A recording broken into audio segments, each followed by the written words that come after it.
Come comuni noi siamo stati quelli che hanno fatto partire il percorso e ci siamo impegnati a fare da garanti la sua prosecuzione, a supportare le aziende agricole nella costituzione della cooperativa agricola, i cittadini nella costituzione dell'associazione, a condividere appunto con gli altri comuni i principi e le strategie per avviare reti di economia locale sostenibile e solidale e a confrontarci con la Regione per presentare un progetto territoriale in vista del prossimo bando, insomma, sul piano di sviluppo rurale che ci auguriamo siano di imminente presentazione.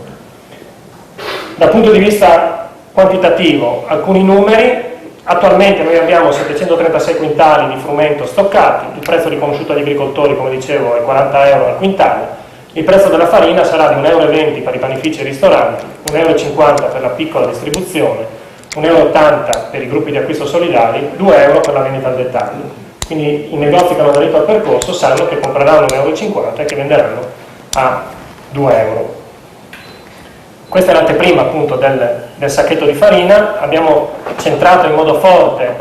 la proposta sul tema del DES, quindi del distretto di economia solidale, che riteniamo sia una prospettiva di ragionamento per i nostri comuni, ma per tutto il Medio Friuli assolutamente strategica. Ricordiamo che c'è anche la proposta di legge regionale sulla istituzione dei distretti di economia solidale che dovrebbe essere presto discussa nella seconda commissione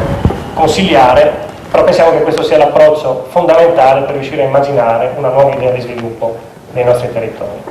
Gli esercizi commerciali che aderiranno e che hanno aderito al progetto nelle prossime settimane esporranno un marchio di questo tipo, quindi dove si dirà che l'esercizio aderisce al progetto del distretto di economia solidale.